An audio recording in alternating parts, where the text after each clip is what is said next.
Everybody is getting affected by mental afflictions, but very few recognize them. The Vedas call these as manas rog, diseases of the mind, anger, greed, desire, etc. So, what if so many mental afflictions torment us? What will be the situation of the soul? That is the plight of us souls in the material realm.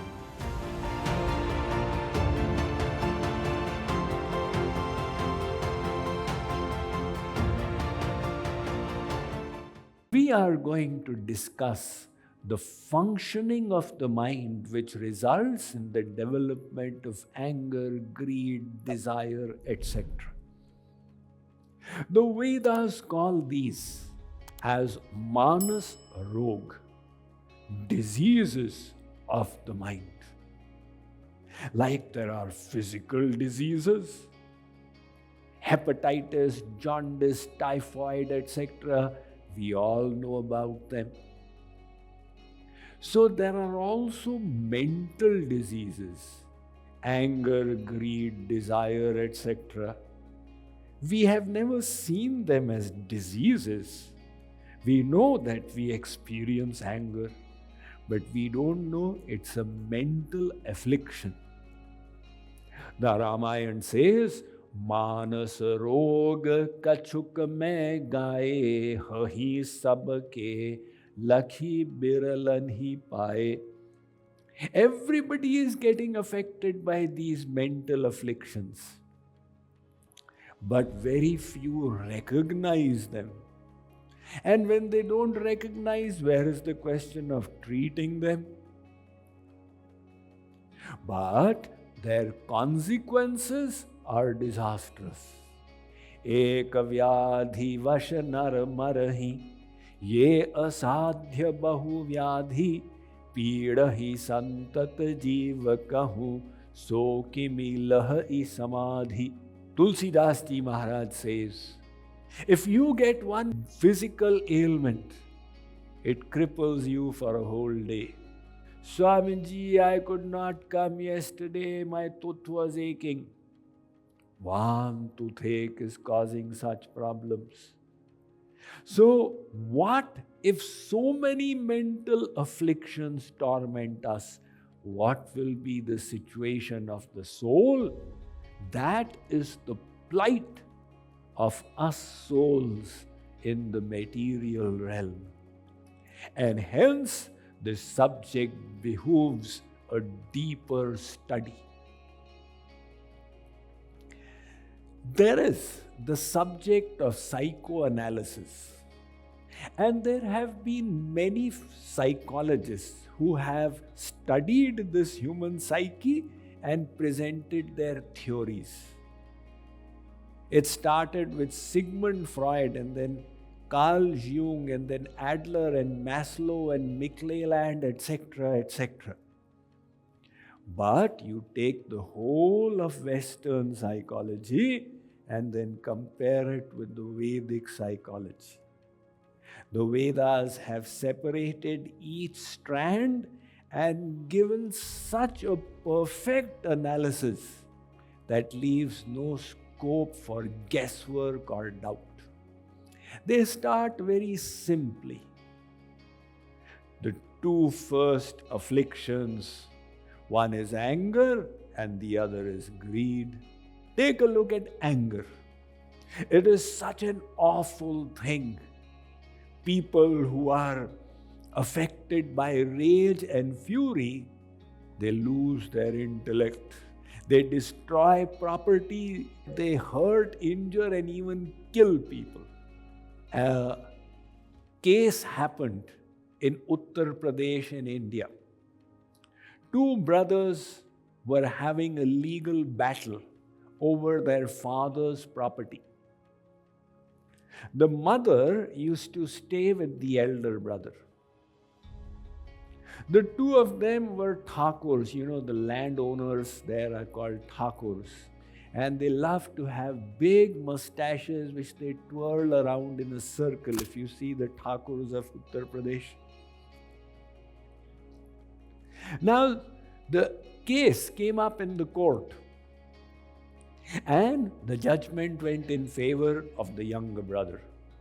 In the evening, the younger brother was returning and he was passing by the boundary of his elder brother. And while passing by, he looked and he lifted up his mustache, indicating, I won.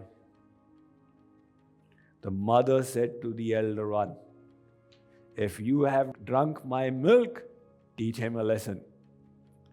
The elder one, in a rage of fury, took a lathi, a staff, and started whacking the younger one until he died.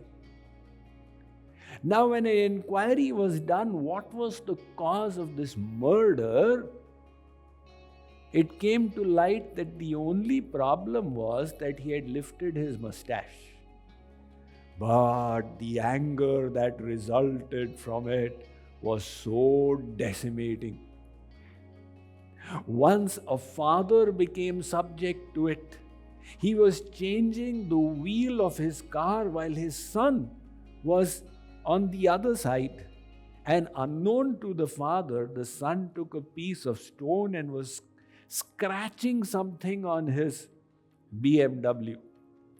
After the wheel had been changed, the father came around.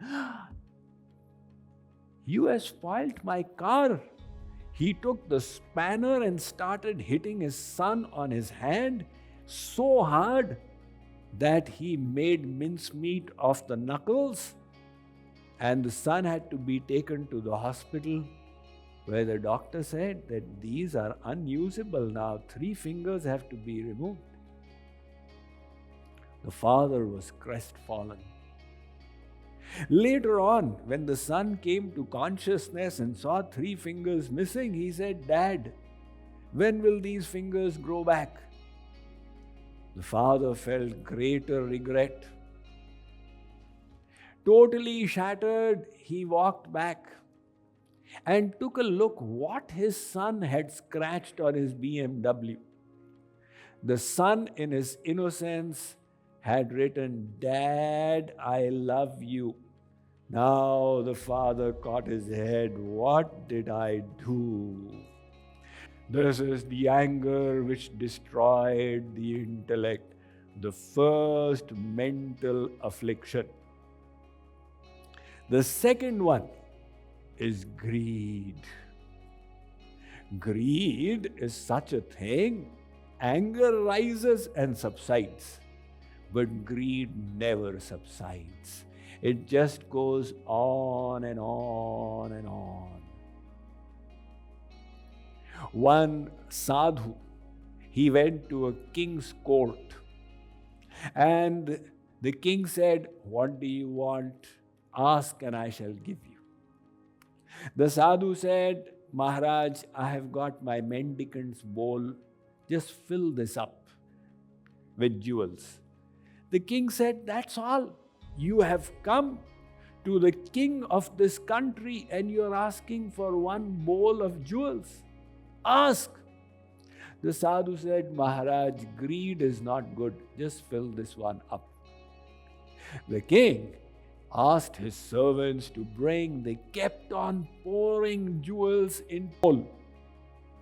And no matter how much they put, it was not filling up. The king's treasure house got emptied. He admitted defeat. He said, O sage, what is the secret of your bowl? The sage said, O king, this is the human heart. It never fills up. No matter how much you have, you want more. Is there any rich person who says enough? Is there any powerful person who says enough? Is there any president or prime minister who says, okay, 1 term is enough? Even 2 terms, it goes on and on and on. No matter how much of fame, prestige, power, wealth, opulence you get, the nature of greed is it wants even more. So this then is the second mental affliction. It is called lobha, greed. But then the Vedas say these two are only incidental. The bigger affliction is a third one. Really?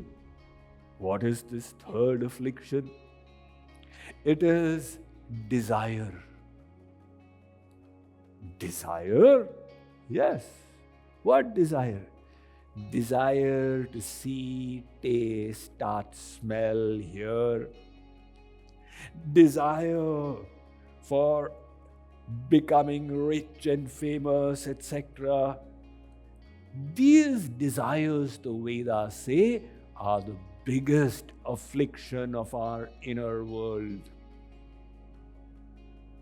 You can say, what is wrong with desire, Swamiji? In anger, people commit murder. In greed, their whole life gets wasted. And in desire, they're only wanting, craving, I want rasgulla, gulab jamun. Harmless thing? No. This desire is the mother of anger and greed. Why does anger arise? When you make a desire and it is obstructed, it is unfulfilled, your expectation is unmet, that leads to the outburst of anger.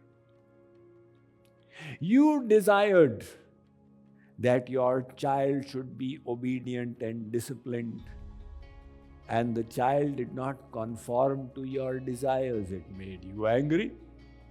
You desired that people should offer me respect. They neglected you. You became angry. Anger is always the consequence of an obstructed desire. It can never come without that. So now we have understood when we make a desire and it is hindered, it results in fury. Now, supposing that desire is fulfilled, then what happens? The desire subsides for a little while, and then it comes back with redoubled intensity. That is the enigma of desires. Na jatu kamaha kamanam upabhogena shamyati havisha krishna vartmeva bhuya eva bhivardhate. This is a beautiful verse of the Srimad Bhagavad Mahapuran.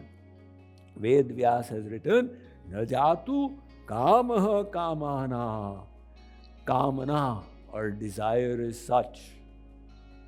It is never going to go away by fulfilling it.